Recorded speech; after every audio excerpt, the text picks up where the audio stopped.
Hi everyone, I'm Arts Foundation Executive Director Simon Bowden. I'm at Coast on Ponsonby Road in Auckland with Christina and Arnaud, two very generous patrons of the Arts Foundation and also highly talented landscape architects and designers. Is that right? Yeah. And they have this wonderful recent publication, Gardens of the Great, and very generously proceeds from the sale of this book are being donated to the Arts Foundation. Welcome. Thanks so much for meeting with us. Yeah, thank you, Simon. Yeah. Can you tell me first just a bit about your practice, as landscape designers, and maybe the philosophy behind it, or the key central idea about your approach, and do you do it together? Sure, yes, we do it together, everyone in a different role, obviously.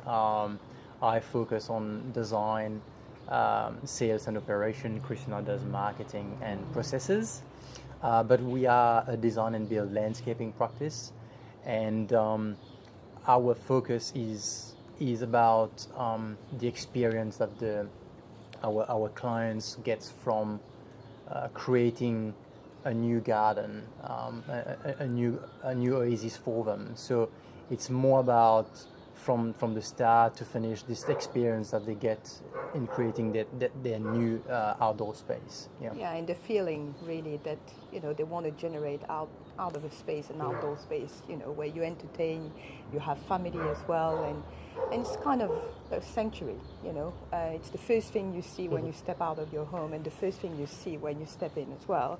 And without even realizing it, it triggers a lot of things emotionally as well. So it's about combining all these aspects into the gardens that we create. Absolutely. Can you take me to just one little aspect of a garden, one little story? It might be the shape of something or the placement of something. One little thing that you can think of that you're particularly proud of. You go into someone's garden and you're always drawn back to it. Yeah, so it's when we do gardens, we really implement them in a way that it truly reflects the personality of the client. So every experience is different because most of our clients do travel overseas. They have a personal preference in terms of their locations. It could be south of France, it could be Italy, it could be Japan. So wherever they travel, this is what we try to have, in their home. So they wake up in their favorite place every day. So the joy and the experience is always different because everyone has this personal preference in terms of where they've been and how they want to experience their outdoor space. And probably one of the gardens that we designed that we really enjoyed doing as well was a garden in Auckland, obviously, and the kids were an integral part of thinking about how they were going to live in their new space, and it completely changed basically how they lived. They used to live at the front with a very small garden, and now they live at the back, and the vegetable garden is all mingled up with the rest of the garden instead of having one vegetable garden and then the rest, so that the kids can really wander through the garden and really enjoy it as well and pick their veggies and their strawberries and everything. So yeah, that's really something that we really enjoy doing. Absolutely. Of course. Can we go now and pick some carrots? Yeah. Is it the right time at the moment? Is it the right season for carrots? It's time. It's time. Yeah. And tell us about this book and the inspiration for it, and the wonderful thing that you've achieved. Yeah. So Gardens of the Greats actually has two topics. So on one side, it celebrates one of the most iconic philanthropists we have here in New Zealand, and how they've devoted their time, their money, their energy to the causes they care for. And on the other side, it celebrates their garden and how it reflects their own personalities and their own stories. And I think this is what makes the book really interesting, because it's not just a book about landscape design or garden advice. It's a book that has a topic which is more meaningful and more connected to people first, and then how their garden reflect their stories. Yeah, we really wanted to find a diversity, and really in that order of people, philanthropic actions and gardens instead of bringing the light just on gardens. So it's really seeing these people in a very different light, very personal, very different angle, and I guess that's what makes it, very different and interesting. There's a relationship between getting their philanthropic story and then relating their garden to your practice. Are you also wanting to know a person's story and then building something around their Absolutely. identity? Like Arnaud mentioned, for us, when he's designing a garden and meeting with people, it's all about, well, what's really important to them, what do they connect with?